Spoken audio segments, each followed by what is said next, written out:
The Fire Within podcast. You need a sustainable plan, the right mindset, and the knowledge and inspiration to stoke the fire within. Just like the phoenix, you can burn your old habits, never turn back, and emerge completely anew. There are no shortcuts. Welcome, Fire Within Nation. This is the Fire Within podcast, where we dive into all things nutrition, fitness, and health related. I'm your host, Brandon Woolley, joined by my co-host and producer, Joe. Hello. Welcome, Joe. And today our guest is Justin Powell. Hello. And I have a connection with Justin. He's my cousin. It's true. What up, cuz? What up, cuz? How you doing, Brandon? I'm doing great. Thanks for having me on, man. Yeah, thanks for coming. Yeah, my pleasure. Tell us a little bit about yourself and your background and what you do. Well, I mostly define myself as your cousin. That's kind of the defining moment of my point of my life. A licensed clinical social worker. Living and working in North Carolina. I kind of specialize in community mental health. I've been working in mental health for the last 14 years in various states, Illinois, California, and now North Carolina. I'm licensed in California and in North Carolina. I'm a recent transplant here in North Carolina. My last 6.5 years or so of work were working in San Francisco, working with a very high, what we call in mental health, high acuity population in on the streets of San Francisco, meaning profoundly mentally ill and profoundly addicted to drugs. All right. That's a challenging population for sure. Now, you kind of had a neat opportunity to do a kind of a backpacking trip to kind of figure out where you wanted to stay. Is that right? That's true. Yeah, me and my wife, after I finished my master's, she had finished nursing school a year or so before. I finished my master's, and we were living in Illinois at the time. We're both from Illinois.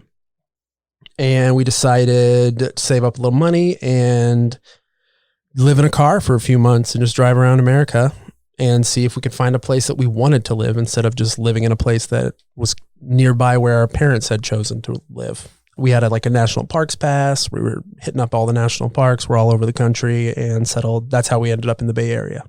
Oh, that's amazing. Yeah, it was great. One of the, by far, the best time of my life. Yeah. Any particular anecdotes that stick out from that trip?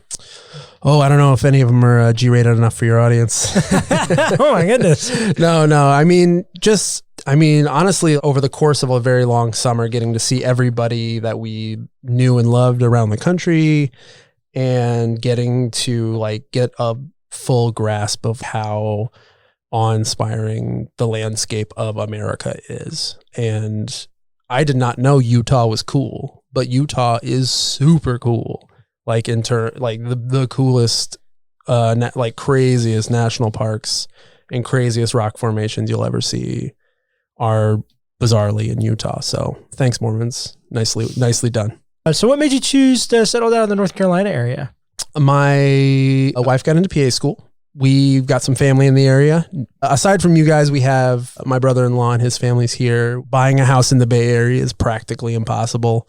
So we sort of cashed out of the Bay Area and bought a nice place out in the country here, which you've been to. And we've got a nice little corner of Durham we live in now, which is pretty sweet.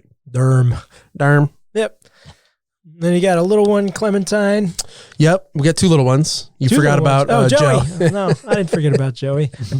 How can you forget about Joe? Yeah, we got Joe and Clem. Yep. So I'm sure that, being a dad of two, that definitely creates its own challenges, especially with the health and nutrition and trying to make everybody happy. Yes. Finding time to take care of anybody other than those kids. And yeah, finding time to take care of yourself is not necessarily the easiest because you are, if I ever was the main focus, which I'm not convinced that I ever was, I'm definitely not now. Yeah. Now, I had a chance to visit San Francisco just for a couple days. Mm-hmm. It's a wicked cool city. Yep. But I definitely noticed a difference in lifestyles. Mm-hmm. It seemed to be more of an active community. There's definitely tons of similarities and tons of differences.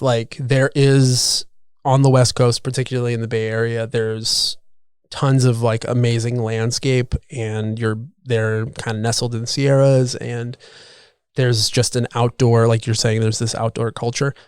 We're very mountain adjacent here in North Carolina. So there is they have the the PCT, we've got the AT, the Appalachian Trail out here. Like, so there's some similarities there. In terms of kind of the more active urban life, that is where I kind of see the biggest difference.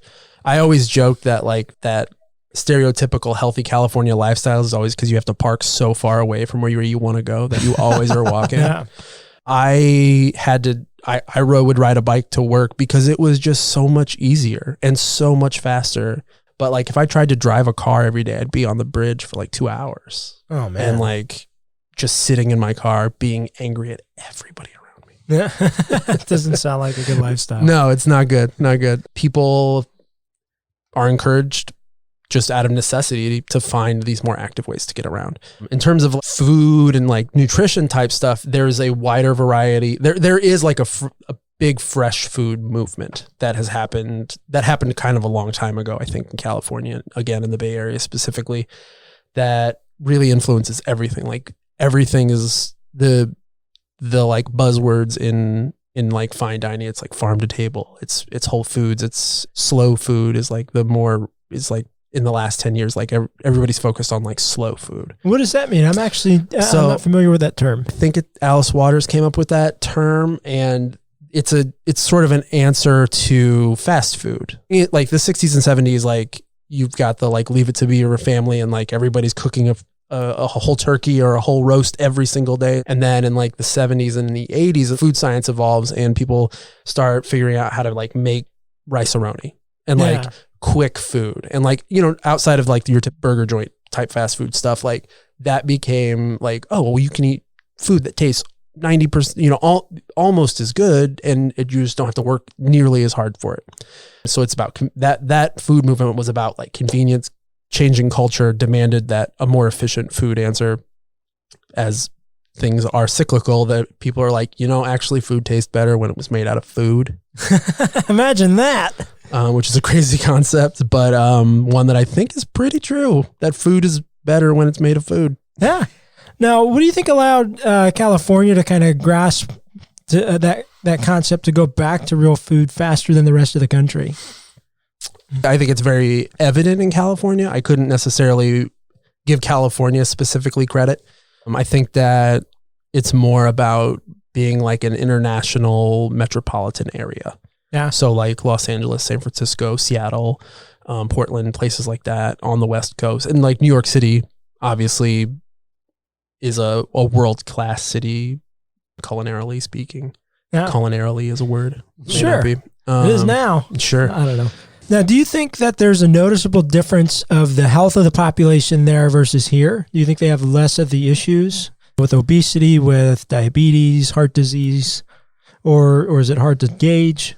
I think that so I've been talking about a bunch of stuff I don't really know about because I'm not like a food scientist. I'm not like a nutritionist, but what I am is a social worker. And I think that those changes or those differences are more tied to socioeconomic factors than necessarily like, do you live on the East Coast or in the Mid-Atlantic West Coast? Yeah. Is it more expensive to eat slow food?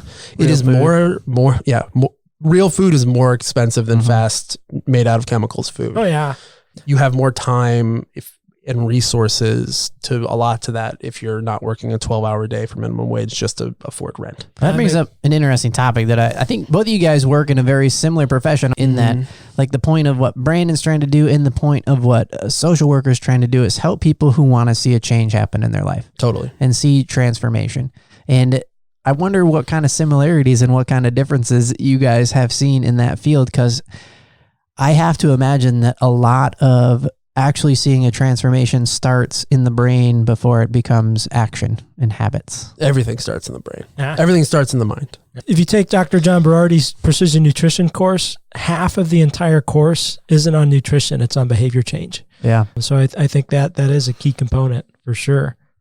So you mind if I kind of rapid fire from your guys' perspective, what I perceive to be some of the real common myths about behavior change, and just kind of get your perspective as a personal trainer and people trying to navigate that change as somebody that works in the social work profession and somebody that works with people that are either at risk or in addiction recovery type situations. Sure. Here's some of the myths, right? First one, are we all a couple bad decisions away from being addicted and homeless?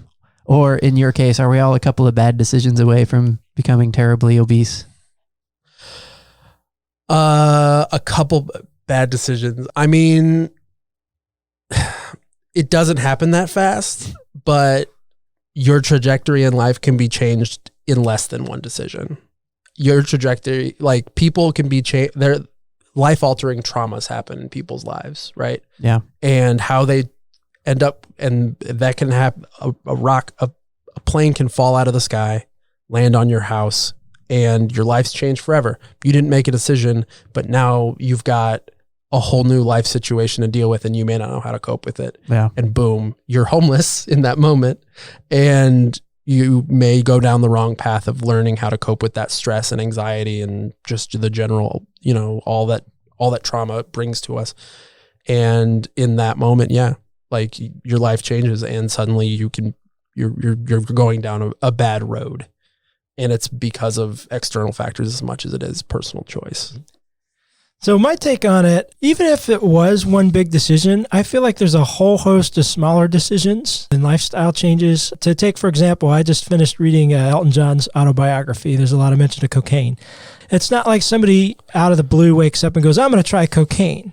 Maybe first they make decisions to be with a different crowd, and maybe then they make decisions to go out later at night and be exposed to different things that eventually get them to that one bad decision, and then they're hooked for life. Yeah. I think it could be similar with weight loss or with weight gain and some health problems there.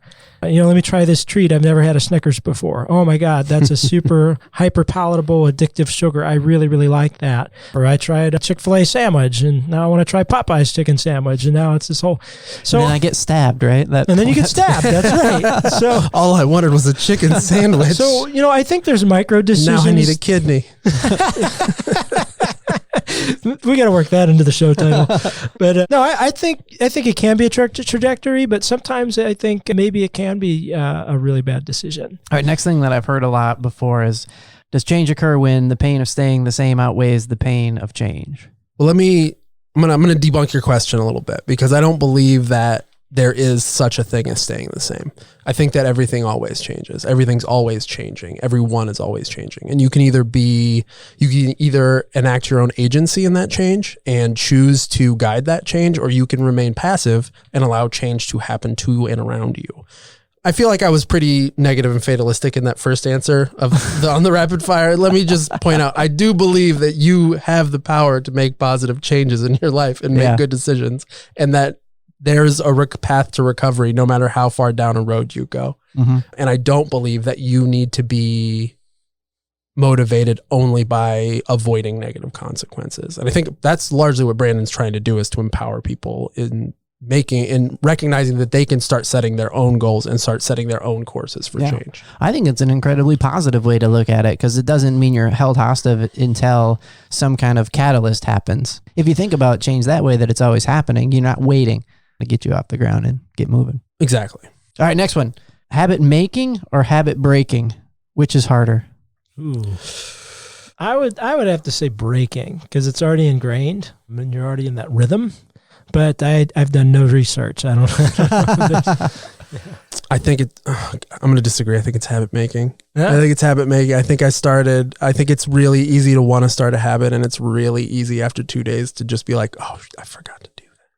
or like, man, my legs hurt. Not going to run today. I think habit making is difficult. I think they're the same. They're two sides of the same coin, I think, is the real answer. Obviously, neither one is easy. Neither thing is easy. And you have to be able, and the most effective way to break a habit is to make a new habit to replace it. If you've been spending a lot of time drinking at night and you stop, what are you going to do at night? You need to find something to do. Yeah. You need to find a way to use that energy, because you're going to have a lot of it, and you're going to have a lot of time to fill that you were otherwise filling with drinking or TV or sugar or whatever it may be. And so you need to figure out something else to do, and with your focus and attention and energy, in order to redirect your behavioral pattern. That's a very good point. So with any of my nutrition clients, if we can't just take something away and leave it. So if we're going to cut out ice cream, what are we going to put in place of that? That's a better decision. Without that replacement, you're in trouble. If you're trying to quit smoking, what are you going to replace with that addictive habit? Is it going to be listening to music? Is it going to be running? But I do think there has to be a replacement. Yeah. Or at least, have you heard of this thing? It's called vice bundling. No. I've heard of habit bundling. I've never heard of vice bundling. Maybe I'm calling it vice bundling, but it's habit bundling. The idea is that if you have a habit that's not particularly helping you, you just have to like couple it. So like I have a friend who fanatical about movies, watches more movies than any human being I've ever met, but wanted to lose weight, but was spending he's like, I need to watch films constantly.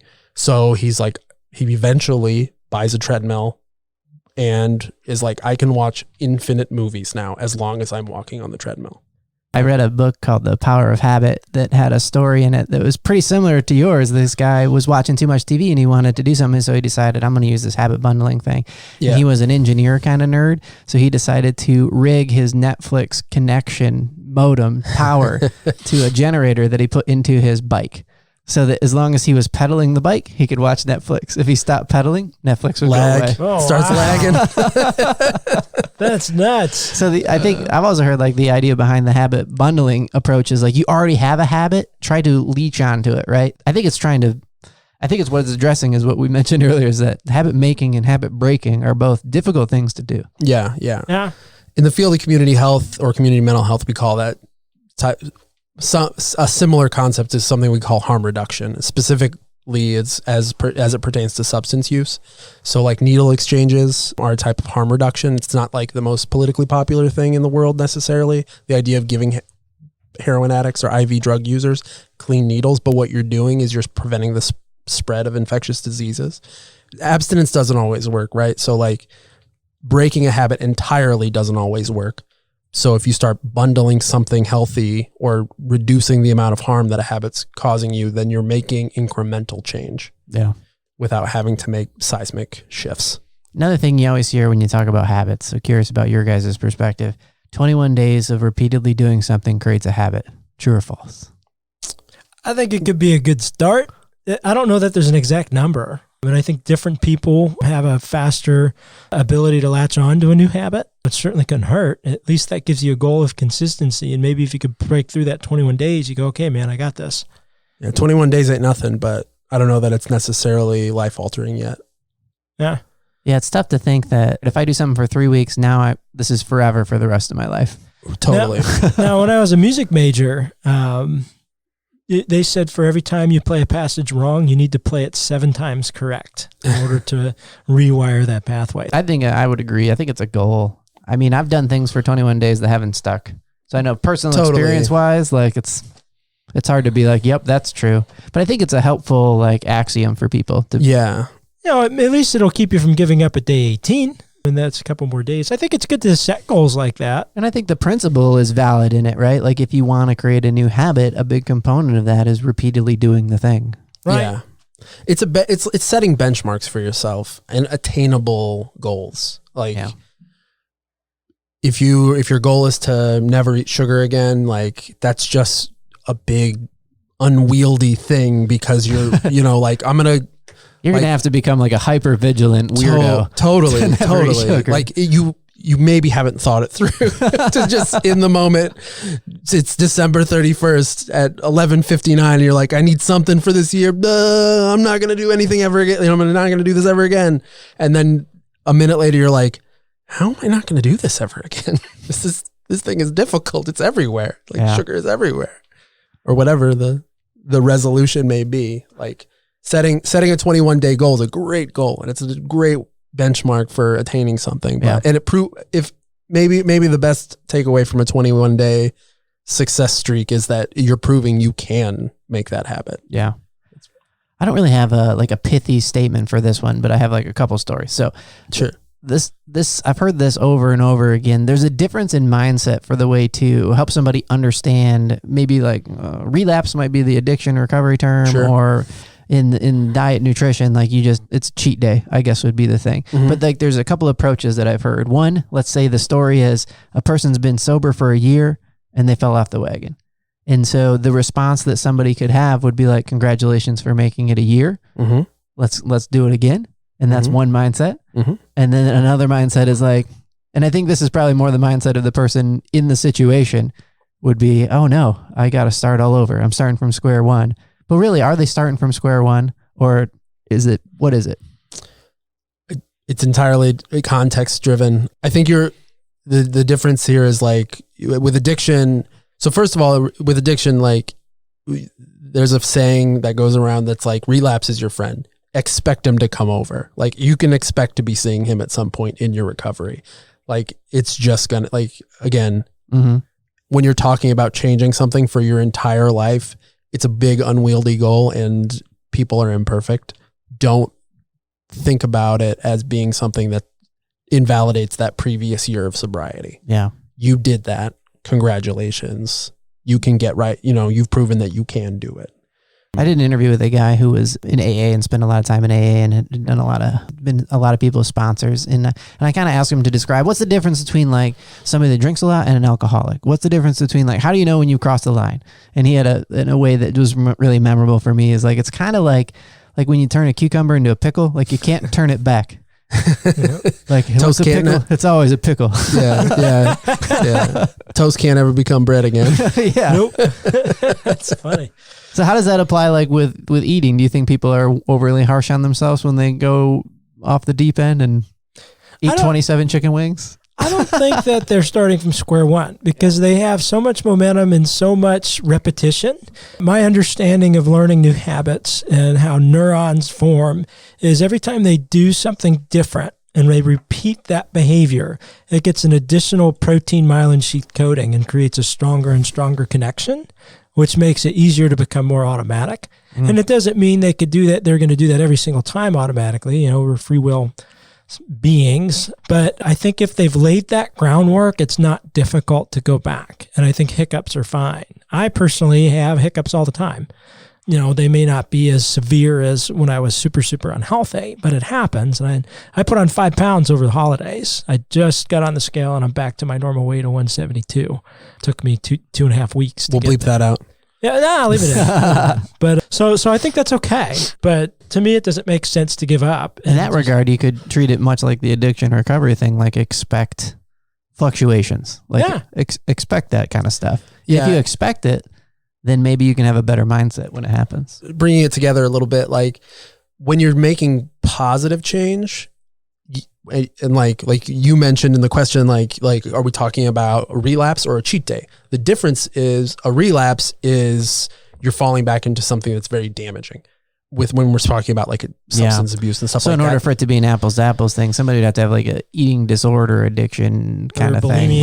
Right. A cheat day is meant to make it so that you can still enjoy life. Right. There's no like alcoholics version of cheat day. Right. Like, no, alcoholics don't get a cheat day. That's not the same. Yeah. That doesn't translate. That's the difference between a cheat day and a relapse. Is that that's a good distinction. Yeah. And to bring some other stuff back around, difference between the Bay Area and here, y'all love some chicken out here. The chicken wing game out here is insane. I'm actually making those tonight with Michelle. and barbecue, right? We like our barbecue too. The closest grocery store to my house has a hot wing bar like all day long. I'm obsessed with it. It's very difficult for me. It's challenging. So I've mentioned this on other episodes, but to get around that, I buy organic wings, I bake them, and then I mix them with olive oil and Frank's Red Hot sauce. And they're 100% healthy, okay to eat anytime because they're not deep fried in some crazy vegetable oil that's horrible for you. And they taste better, honestly. It's the South, man. People love chicken. We love the chicken. This is what I'm learning. I'm growing culturally. All right. We have a convert. I didn't say that. I just said I'm obsessed with the hot. I'm not saying I'm eating hot wings at the wing bar at the Food Lion. I'm just saying I'm obsessing over the presence of a wing bar at the Food Lion, man. It's crazy. I remember the first time I went to a Harris Teeter and saw a bar. Like there's a Harris Teeter in Cary that has like a bar that you can belly up to the bar and drink beer. Wow. Like while other people are shopping. Yep. Yeah. Yeah. Like this shopping trip is tough. Yeah. Well, Yeah. first I thought you could walk around with them like at Whole Foods, and they actually chased me down. They're like, no, you can't do that. Sir, this is not the designated area for that behavior. Yeah, I had this lady come chasing me down the whatever aisle. I don't remember where it was. So I got one more myth, and it's probably a tougher one to unpack. Mhm. But we mentioned it earlier before the show. We were just chatting about it. Is willpower an inexhaustible resource? In other words, another way to phrase it would be like, is willpower something that can be developed like a muscle? Is it something that you're going to run out of at some point? And so we need to be careful how we ration it out, that kind of logic. You want to go? You want me to go? I go first. To me, I feel like it depends on the situation. You know, if there's, Darren Hardy uses the example of if somebody paid you $20 to walk across a steel beam on the floor, there's not a lot of risk involved and you can do it. Now, if somebody offered you $20 to walk across a steel beam 100 stories up, connecting two towers, that would be much more difficult. You wouldn't want to do it. But if on the other side was your baby and the other building was burning down, you can find that willpower to cross that steel beam. So I think it depends on the motivator. I think, yeah, that makes a lot of sense. I like your analogy of likening it to a muscle. I think that it's something we can develop a deeper reserve of to some extent, that people can become exhausted and then their willpower is then therefore also exhausted, but we're not exhausted forever. We rest, we recover. We can regain our will. We can regain our energy stores. And I think that's more how I think about it. It's something that we can develop and strengthen, and that to say it's finite, like, man, I was really, really abstinent from everything, but now I'm 35, so I'm out. So I guess I'm just doing heroin now. Like, that's not necessarily how I think about it, but like, Feels like an excuse. Wouldn't hold up in court. Ran Right. out of willpower, Judge. yeah, come on, man. What do you want me to do? I haven't had a drink my whole life. I think about it as like, it's something that you can get exhausted, but it's not permanently exhausted. I think that if you combine like the idea of willpower and habit forming, we just talked about this with John Ragsdale from Frontline Fitness, and he was 20-year military background. And when Brandon asked him about like, is it tough to stay motivated to stay in shape? His thing was like, not anymore. Like it was when I started, but I've been doing it for so long. It's like a habit that doesn't cost me willpower. Is kind of, that's not the way he phrased it, but it was such an ingrained habit that now it doesn't cost him the kind of willpower it would take somebody who doesn't regularly work out to get into the habit of working out. Yeah, that's a great point. It's a great way to think about it. It's like developing the system is way harder than maintaining it once it's ingrained. Yeah. Yeah. Now, that leads me to a question. I hear a lot about decision fatigue. And some people complain if they have to make too many choices by the end of the day, that causes them to give up easier. I get decision fatigue at Starbucks. I'm like, just so many options. Well, not necessarily with a plethora of options, but just like, but meal prep is where I really hear it the most. Like, it's overwhelming to people to try and figure out what healthy choices are. And if it's not laid out in a plan and ready to go, it's just too easy for them to make the wrong decision. But maybe that goes back to kind of that temporary fatigue, as if willpower was a muscle. Yeah. And you hear the extreme versions, like Zuckerberg doesn't want to make decisions, so he's only going to wear a blue shirt. Right. Yep. And that's my I don't have to make that choice again. So my question to you, Justin, would be, does that ever play into trying to help somebody with addiction try and find as many areas of their life where they don't have to fight to make choices and to put on autopilot, or how does that fit in? I wouldn't. Decision fatigue and addiction issues, I think, probably belong in different silos of human behavior. I think decision fatigue is a term that is used around like human optimization, and like you're like trying to squeeze the most out of your day and your productivity. And those people, those are extremely high functioning people. Like Mark Zuckerberg is like, he's an extremely, for good, better, or for worse, he's a very high functioning human being who's getting a lot done. So I think that substance abuse and addiction is a much more systemic, insidious thing. It's much more about health than it is optimization. Yeah, it's a lot more of a crisis Yeah. than it is about. I mean, it's more about health than it is like optimization. You are talking about optimization. They're not unrelated, because some people's addictions are low level. Some people just can't say no to the Food Lion wing bar because it looks awesome. But that doesn't mean that they're not. I mean, they're waiting till after work to hit that bar, whatever the bar is, whether it's wings or the Harris Teeter, beer bar in the middle of the store. If you're hitting it on the way home from work and you don't have kids, it's not really messing your life up all that bad. Yeah. Like in terms of how we like clinically look at it, at like substance use versus substance abuse versus substance dependence and stuff like that. And how you like, it's like how it's graded on a scale of how much it's messing up your life. I also heard it said, like the difference between addiction and moderation. Like there's a conversation of like in moderation, consume alcohol, and then there's a conversation of an addict, and they don't kind of play well. And I was asking a gentleman about that, and he said, think about it like this. If you say I'm going to the bar tonight and I'm going to have 2 drinks with my friend, and you have 9, you probably have an issue. Or you had a really good time. Yeah. But I think he also meant to say, and I don't think he was just limited to one thing. I think he was saying like, you got to look at it as an overall pattern. Like Totally. What's the pattern? Right. And not just if like every time you go to the bar, you say you're going to have 2 and you have 9. Yes, that's what he was saying. You definitely have a problem. Not like it was a one-time bad decision, but I think he was trying to make that point. Yeah. Right. Like if you find yourself in this pattern, you need to be honest with where you're at. Totally. Yeah. I mean, in all areas of your life, in especially with habits and patterns, like that's how change happens, is by recognizing and trying to alter the patterns and habits of our lives. What does moderation look like, Brandon, when it comes to the notion of a cheat day, when it's the way you eat? I think if you please make your answer wing related if possible. How many wings per week? This is not an exaggeration. When I make them my way, I'll have over 20 wings in one sitting. You have to kill 20 chickens or 10 chickens to get that meal. Yeah, no, literally. No, you can get, because a wing can be the drumette, so you can get 4 wings per chicken. Yeah. No, that's not so bad. Don't worry about it. Not that I've thought about this a lot or anything. Yeah, so as a former vegan, I routinely, 2 to 3 times a month, we'll have about 20 wings, but they're done healthier. Now, I think if you're going full out and you're just eating horribly at a restaurant, I think if you keep it to 1 or 2 meals during the weekend, for most people, that's all right. Friday comes, you want to go to, ale house and just go nuts, fine. Do that for that meal and then get back on the wagon.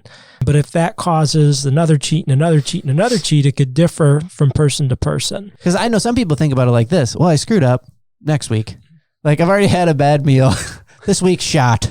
Right. But I think the other thing is if you can make your cheats better than what they used to be. Because a cheat for me, it used to be going to a buffet and having 5 or 6 plates, 3 of them being dessert. Now a cheat for me is maybe I'll have grass-fed beef burger and I'll get the fries instead of a side salad, It's a way different type of cheat. So I think if you could continue to improve that as well. I mean, there's different ways to look at it. Yeah.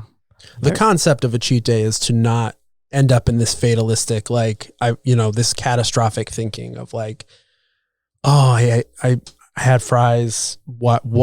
That's it. It's over. Diet over. Yeah. Life over. I'm just gonna eat. I'm just gonna live at this wing bar for the rest of my life now. So if that's the way you find somebody, their mindset is, Brandon, when it comes to their nutrition, how do you kind of help them get out of that? Well, I try and help them establish grace for themselves and to make that not the only habit they're looking at. Because if they're getting more steps in, if they're getting deeper sleep, we know they're going to burn more calories. If they're making an effort to have consistent exercise, and then, so you had pizza a night, that doesn't negate all those other positive things. So I think it's important to have, a holistic perspective of goals and what progress and success looks like, because that doesn't define everything you've done in the last couple of weeks. And it doesn't make sense to just throw up your hands and give up because of that one thing. Mm-hmm. Yeah, it's about belief. To some extent, like you need to believe that you're able to be that person, that person who's capable of change, that person that you're able to become that person that you want to be. And that goes with all health, behavioral health, mental health, substance stuff. If you don't at a baseline level, think like, I am that person. I'm that person who can stop drinking. I'm that person who can eat healthy. I'm that person who can start a health routine. It's not going to happen for you. And the fact is that, again, going back, everything's always changing. So you're either changing into a person that can do those things, or you're moving further away from it. Not to be scary about it, but like those are to some extent your options, and you can always reverse course at any point. At any point, you can start making progress towards recovery or your own personal goals, or being goal oriented in the first place. Yeah. And I think one of the cool things about doing this show is just hearing some of the incredible stories. We had Drew Mitchell on, who was, taking steroids and roid raging and drugs and alcohol, and just like, fighting people in the streets, going to jail, all kinds of stuff. And now he's just this loving father. He's running an insurance business, just doing an incredible. I watched him play in the kiddie pool with his kid for hours, day after day after. And then Mr. Lee as well, with his whole transformation, lost 120 something pounds, beat alcoholism. So I think no matter how far down that road you are, I do think that there's a possibility of change. Most definitely. I saw a great definition in a book by James Clear called Atomic Habits. It was very impactful to me the way he kind of talked about it. He was talking about the way that people's mindset actually changes. Like if you just kind of broke it down into a step-by-step thing, it's like, I'm not the person that I want to be. They're very fatalistic. Sure. I'm doing everything wrong. And then you start to take steps in that direction. Like he used the example of, say you wanted to be an author. You wanted to write a book, but you've never written. You don't write. And I want to be an author one day, but I'm not. And I'm not living up to my potential. Mm-hmm. And then you start writing. And then what happens is maybe you write a couple times and then take a week off. And then you write a little bit more. And now you fast forward, it's been 6 months and you've started a blog and you've been writing regularly. And then about a year later, you have 200 things in your blog and you're considering writing a book. Then a year and a half later, you've written a book. And now that same mindset of like, there's a switch at some point and it's really hard to define, where it's like, I am an author now because of what I did. And it's not because it all started with the mindset change. Like there was a desire. There was a desire to do the thing. Right. It's going from the desire to do the thing to overcoming that imposter syndrome. Mm-hmm. Well, maybe you were that thing that the whole time. You just had to start doing it. Yeah. Well, that's a perspective shift for sure. Yeah. I think everybody goes through that. Yeah. In their chosen profession, podcasting, fitness.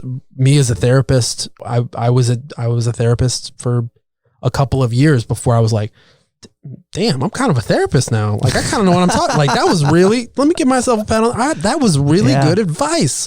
I really broke that mess down for that person. I bet you think through like Brandon as a physical trainer. Some people just be like, oh, I can't work out. I can't. I said, I'm not the way I'm wired. How do you help people get through that imposter syndrome? I'll go down to what is the easiest, simplest thing that's close to something they enjoy and start there, and create that as a habit and build from there. Yeah. So, they don't have to start with, like HIIT training and doing crazy CrossFit stuff. But, if they can go for a walk for 5 minutes, guess what? That's exercise. Yep. And just start moving more and just create those baby steps. I think it needs to be one small habit at a time that builds on each other. You don't have to throw them into craziness. Yeah. Yeah. I've been using the phrase low and slow for purely like substance abuse, mental health stuff. It's a workout phrase. How do you start lifting weights? So you start low weights and you move up really slowly. And I've used I found that phrase to be applicable to all manner of behaviors. Yeah. And it's really is just as simple as like finding the one thing you can do. Mm-hmm. Yeah. To start. Do you guys think the nature of marketing and the nature of the society we live in and everything should be instant and right away, and pay me $45 and I'll give you the keys to make $100,000 this year in your business that you just started, and all the things that you see on Facebook ads and stuff like that are making it tougher for helping people, because one of the things on the show is like there's no shortcuts. There's just no shortcuts. Yeah, not for sustainability. We have an immediacy problem in our culture that is largely internet related. Everybody expects everything to happen right away. Everybody expects to be able to, like, Google's great. The internet is a wonderful tool. It's unlocked countless aspects of our society that are endlessly positive, but we are used to instant gratification more now than we ever have been as a species. Like, slow food is like ooh, how that's exotic sounding. Like you have to like, When did that become weird? take an animal and cook it? Like you have to take a vegetable and steam it? The instant gratification that people have become accustomed to are why people waste so much money on unlike bogus weight loss supplements that are usually just stimulants or just placebo crap. Yeah. And why people turn to drugs and alcohol sometimes, because they're like, I just want to feel better right now. I don't feel good. I don't like how I feel right now in my body. You know what would make me feel really good? Taking something. And when the answer is always more complicated and way more long-term and difficult, you have to understand that there's not quick fixes for everything in life, and things you work for are probably worth working for, and being able to zoom out and understand that real change happens slowly in most cases. Agreed. So I think with all the dopamine hits we get from social media and things like that, and this sense of instant gratification, I do think it's more difficult. And that's something I really struggle with clients is like, well, I want to lose 20 or 30 pounds in a month. I'm like, I can help you do that, but it's going to come right back. And it always does. So to get them to understand for sustainable practices, it needs to be 1 to 2 pounds a week, which turns out to be like 8 pounds a month. I mean, that's how you keep it off forever. I mean, I tell them up front, if you're not willing to do my approach, I'm sorry. It goes against my beliefs to force this off of you real quick. I could do it. I know how to do it, but I just don't think it's healthy. I mean, that's where I think it's really, really important when developing their goals, whether you're using the SMART goal method, that there's other things they're measuring other than just their weight. Because I'm looking at habits throughout the day holistically. Mm-hmm. Because I know over time, that's what's going to cause a shift in hormones and create this permanent change. And it takes a long time to build that up. Yeah, I think the word holistic is the key component there. Is like, I mean, and like you have to think about your life and your body as a system. It's not one thing. It's not like, oh, if I just do curls all day and eat wing bar all night, I'll be cool. Like, no, you're not going to be healthy. You'll have biceps. It's true. Those are the same thing if the wings are heavy. If eating heavy wings, that's bundling. We're bundling. Habit bundling. Habit bundling.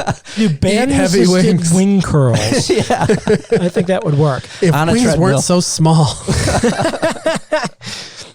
Now, before we get to the close, I did want to ask, you'd mentioned about self-care. Mm-hmm.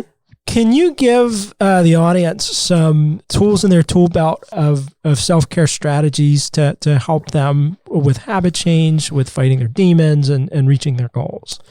Well, I would say start by listening to this podcast and all of your podcasts. Thank you, sir. I did not pay him to do that. I'm not getting paid? No. Sorry, sir. Listen to yourself. Like, take the time to try, like, and this is, again, big in lots of ways, but take the time to try and understand yourself. Take the time to try and figure out, to listen to what you're feeling and understand what need you're addressing with your behavior with your behavior.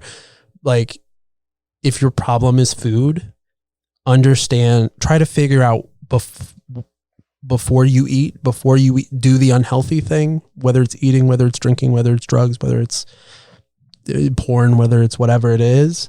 Try to understand, if you can get in a little bit of space in between you and that behavior, and try to just get a little bit of insight about, like, what am I feeling right now? What is this emotional state that I'm in that I think I won't be in after I do this? Then that is the trail. That's the first breadcrumb on a trail of breadcrumbs that's going to lead you to understanding a pattern of behavior and understanding a pattern of thought that dictates behavior. That's going to help you start to understand how, like, what's really going on with you. That what are you treating with these? I'm not going to say wings again, but wings. What are you treating with this behavior that you're not getting? What need is it addressing that you're not getting met somewhere else? And if you can start to get your arms around that, then the changes that you can make can start to that's when things can start to really happen for you. So I guess that's sort of like self. It's kind of a big answer because it's an extremely difficult thing for people to do in a world of instant gratification where we have unlimited access to things like alcohol and drugs and wings and porn and movies and TV and stuff like that. It's extremely hard to, like, when you're expect things instantly, to put a pause there. But I guess that's maybe would be my takeaway. Put a pause there. If there's something in your life that you can at least identify as being problematic for you, you can see that you can draw a line between that behavior and a problem that it's creating in your life. Put a pause there. Fill that pause with a little bit of self-reflection and maybe talk to somebody about it. Find someone you can talk to about it, and then you can start to really hunt down what's going on with you and maybe make some changes that'll help. That's great advice. All right. Well, thanks for coming on the show. Anytime, man. This was really fun. Thanks for tuning in today. I hope you got a lot of value out of today's episode. If you did, go check us out at firewithinnf.com. You can subscribe to our newsletters and make sure you never miss an episode or any other content.